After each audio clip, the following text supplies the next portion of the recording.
Hi, second grade. Today I'm going to go over your theme for this week in reading. We're going to talk about our vocabulary words and introduce them, and then I'll go ahead and read with you our vocabulary story.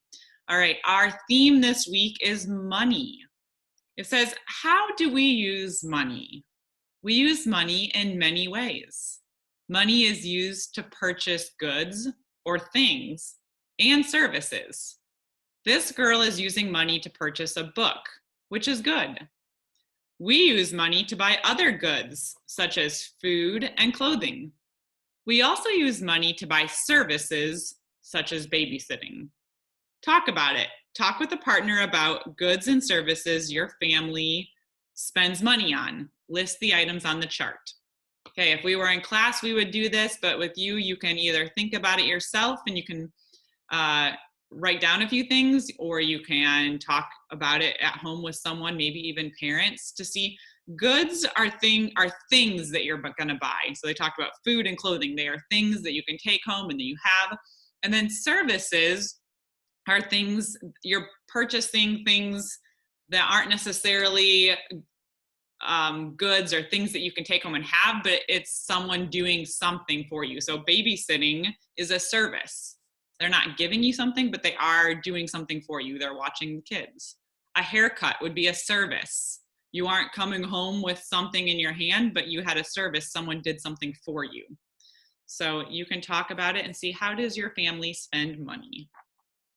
Okay, vocabulary, the first page. First one says invented. Thomas Edison invented the light bulb. Invented means to make something new or to come up with something new. Tell about some other things that people have invented. Do you have a couple things that are your favorite inventions that you're thankful for? Do you have any ideas for new inventions of something that you think would be helpful? Number 2, money. Bills are money made of paper. Money are the dollars and cents that you use to buy things. What coins do we use as money? Can you name at least 3 coins that the United States uses for money? Number 3, prices. Marcia looked at the prices of sneakers in the store. Prices are the cost of something that you buy. So prices is the cost of something you buy. Do you know the prices of any food items or toys? Do you ever pay attention to the price tag to see how much something costs? Number 4, purchase. Sam will purchase a snack at the fair. Purchase means, it's another word, I'm not going to say it. Purchase means to get something by paying money. Can you think, what's another word for purchase? If you say, I would like to purchase this, what synonym could you also use that means the same thing? Okay, word number 5. Record. Our coach keeps a record of our positions on the field. A record is facts that are written down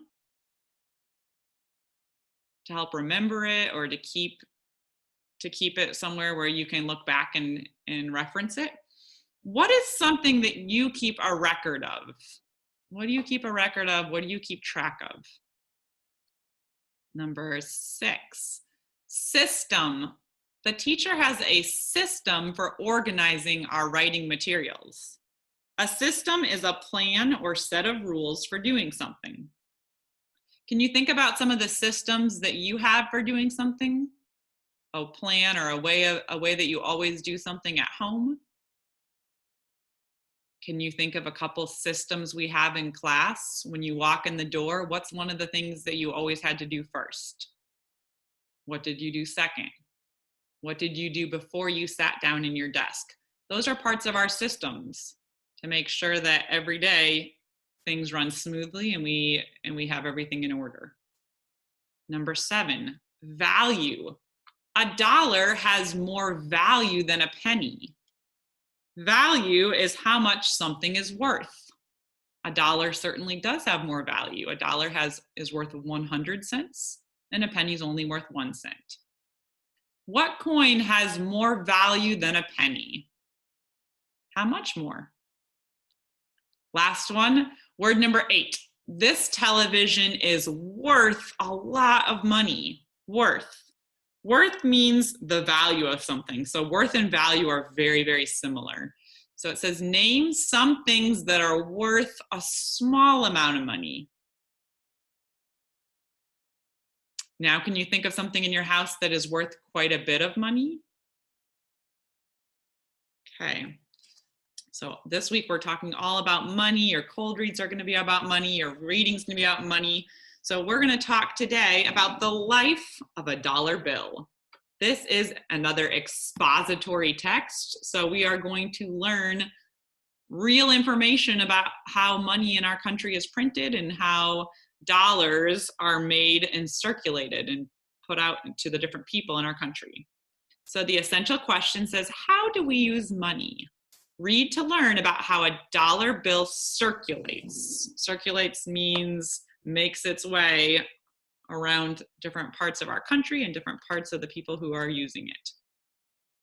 Okay, here we go. If you can follow along, if you want to look at this screen, you may. If you want to look at the paper in your packet, you may. It says the dollar bill is printed. One day, a dollar bill is printed at the United States Bureau of Engraving and Printing. The bill is printed on a machine that was invented or created to save time. It prints many bills at a time.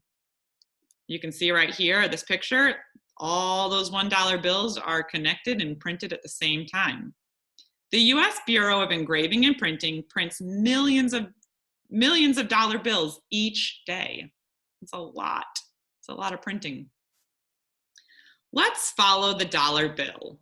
It gets sent to a big bank and then a local bank. Remember, local means in your area, near you. A family visits this neighborhood bank to get money. The dollar bill goes to a boy for his allowance. The boy brings the dollar bill to the bookstore. He checks prices to see how much the book costs. Then he decides what he can purchase. He finds a book to buy, but is it worth the price? He's not sure. The boy reads the back of the book and thinks about the price. The boy decides the book is a good value. So he exchanges his money for the book. The dollar bill travels. This is a heading that tells us what these next paragraphs are going to be about. Later, a girl buys a birthday card at the bookstore. She gets the dollar bill as change. She takes the dollar bill home and saves it in her piggy bank. When the girl wants to see a movie, she takes money out of her piggy bank, including that dollar bill. She uses it to pay for the ticket. Then the dollar bill travels on. Almost 2 years pass, and now a man gets the dollar bill. It is worn out and torn. The man is not sure if it's usable. What happens to the ripped bill? The man takes it to his local bank, sorry, that's glaring, and trades it in for a new dollar bill. All right, you can look at this graph right here. I'm going to try and see if I can get better lighting in here momentarily.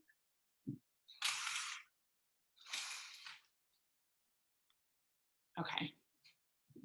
For expository text, remember that we have features such as graphs, maps, charts. This is a bar graph. So it's going to tell us, look at the title, the average lifespan of US bills. Lifespan means how long they are used before we take them out of circulation and don't use them anymore.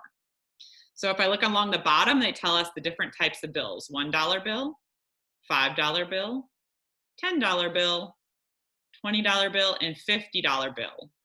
If I look on the left side of the graph, it tells us the number of years that we use them before they take them out and we don't use them any longer. So we've got from 0 years all the way to 5 years. If we look here, the dollar bill, they usually last around 2 years before they get too worn and tattered and they have to be taken out of circulation. The $5 bills are about a year and a half. $10 bills are a year and a half. $20 bills also last about 2 years. But here's a question. Why does the $50 bill last longer than all these other bills? It lasts 4.5 years before we have to take it out and print a new one. Okay, there is a reason for that. See if you can figure it out or talk to someone at home. Why would the $50 bill last longer than the 1, 5, 10, and 20? The dollar bill is replaced. The old dollar bill is returned to the big bank where workers decide that it can't be used again. They destroy the bill by shredding it. They cut it into tiny pieces. So if I wasn't sure what shredding meant, I would use the context clue in the next sentence. They tell me they cut it into tiny pieces. Oh, so shredding must mean that they cut the bill up so that it cannot be used again. Back at the U.S. Bureau of Engraving and Printing, a new dollar bill is printed to replace the old one. Workers use a record to keep track of how many bills are printed and destroyed. They make sure there are enough bills in the system so people can buy and sell things. The next time you hold a $1 bill, think of where it has been and where it is going. Each dollar bill has a busy, useful life. Also, important to know that money does get really dirty for that reason, because all sorts of different people are exchanging it and touching it and putting it in different places. So when you're touching money, make sure that before you eat or before you touch your face or anything like that, that you're washing your hands. It's always a good idea. Why is a dollar bill important? What can you do with a $1 bill? Those are some questions to think about. All right, good job. That is your vocabulary and your reading for this Monday. Have a great day.